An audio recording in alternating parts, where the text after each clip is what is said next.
Thanks for stopping by GardenStateWeather.com, New Jersey, and the Northern Mid-Atlantic region's weather news portal. I'm forecaster Robert Smith, and this is the Wednesday edition of our daily video forecast discussion for September 21st, 2011. Starting things out with the water vapor imagery overlaid with the high-level density winds and the surface frontal boundaries here. We find generally fair weather under probably some fog this morning across the Northern Mid-Atlantic region. And that fog will be burning off during the course of this morning, and we'll have weak high pressure moving over the area with sunshine today, but that's going to erode very quickly because we've already got a plume of deep moisture here across the southern United States with a weak frontal trough developing off the Carolina coast, and this is going to be our first impulse to bring us precipitation into the forecast area later today or tonight.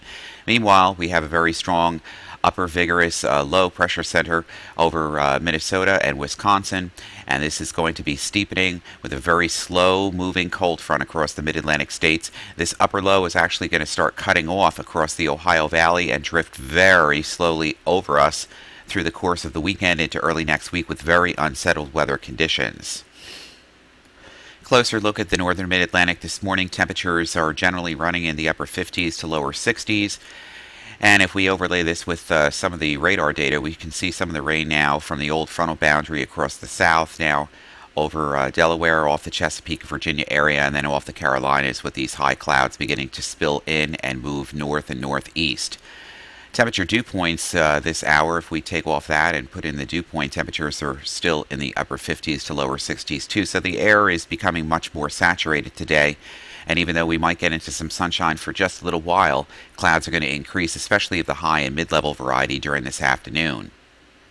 And it's going to be a tough forecast through the holiday, through this weekend actually, because we've got a bunch of disturbances here with a lot of tropical moisture in feed, very moist, saturated ground here in the northern mid-Atlantic after Irene and Lee and all the antecedent rains of the spring and summer. So we don't need any more water on the ground because there's just going to really be no place for it to go. So we have to monitor this because we could be seeing from the period from probably today through the weekend up to a couple of inches of rain in certain spots. Now, it's not going to be raining everywhere at every single location, and the timing of these disturbances in this vast upper-level southwest flow, well out ahead of this cold front out in the Midwest, is going to be critical because there are going to be a number of times where showers and thunderstorms move over discrete areas and probably not over other areas as well. So it's just going to be day by day. Each model run and each model, whether it's the ADA, the WRF, the RSM, the GFS, the UK Met, or the even European model, they all have different timing issues when it comes to timing which of these disturbances and when they're going to move through the area. If we looked right now at the WRF NAM model from this morning and put this into motion here, you can basically see that the moisture transport up the Atlantic coast is going to give precipitation to the New Jersey, New York City metropolitan area probably by late this afternoon and this evening in one batch across northern New Jersey into the lower Hudson Valley and the New York City area.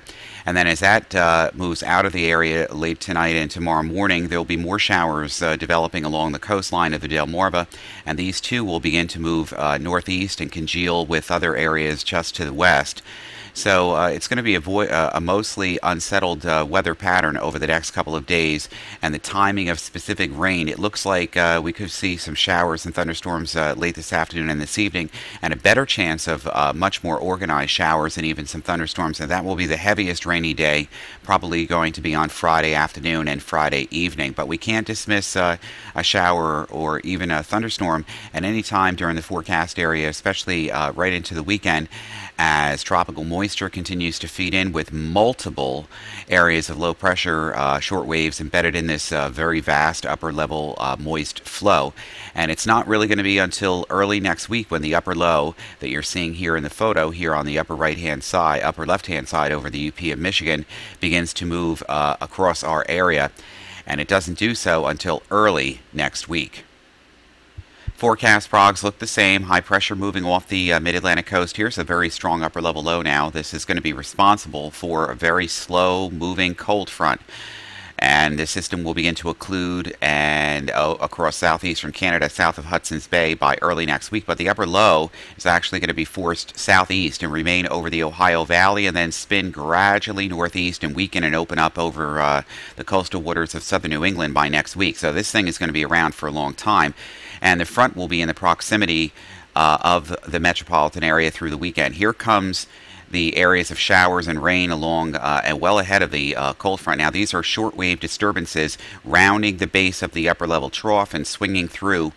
The timing issues of these showers and heavier thunderstorms and their discrete locations means that we're going to have to monitor and probably issue short fuse forecasts for either urban and street and highway flooding or small stream and river flooding, depending on the location of these areas and also the intensity of the rainfall in the discrete areas across the Susquehanna and also the New Jersey and upstate New York river basins over the next several days. As we get through the forecast period during tomorrow morning and then again tomorrow evening, tomorrow afternoon, or Thursday morning rather, we find the cold front now getting into western Pennsylvania, numerous showers developing along the coast, moving northeast off into southern New England, and another batch of showers and lighter rain across the mid-Atlantic area. And it's just an incredible amount of moisture influx into these disturbances over the next several days. And finally, as we get into the period for Thursday night and early on Friday morning, we find the cold front very slowly moving through central New York and central and western Pennsylvania. And on the southern end of the front, showers and thunderstorms across the lower Mississippi Valley and back behind the cold front too. And additional showers will be moving into our area. This batch of rain here will probably form a surface low pressure area that will be moving north and northeast across the forecast region on Friday and Friday night. And that's going to mean a period of moderate to heavy rain, and we could have an inch or two, possibly even higher in discrete areas of heavier precipitation during that time frame. So we're going to have to monitor the streets and also the rivers right through the weekend. Day by day, we see that the Climate Prediction Center keeps changing these charts, the 6 to 10 day outlooks, and good reason why. The models are really not handling upper cutoff lows that well. But the large scale features of the atmosphere show ridging here across the upper Midwest. This is very dry air, below average mean precipitation here, but above average mean from southeastern corner of Texas all the way up through northern New England.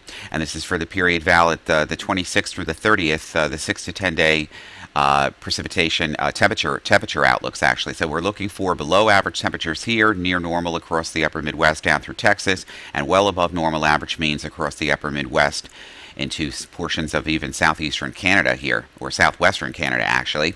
As we get to the precipitation, obviously with lower temperatures, more cloud cover, and tropical influxes of moisture, not necessarily tropical storms, although we just had none that just formed this morning here in the off the East Coast and into the Caribbean. Will not be a threat to land, however. We find above mean average precipitation across anywhere from the Hudson Valley and southeastern coastal northern New England all the way down through Texas. Going to be pretty wet, obviously, with the ridging across the upper Midwest down through the southern plains and into Texas. It's going to be bone dry. And we're running late on time this morning, so we'll cut the forecast off now, and we'll return later this evening with detailed forecast for the New Jersey, New York City metropolitan area right through the weekend. For GardenStateWeather.com, I'm forecaster Robert Smith. You make it a good day.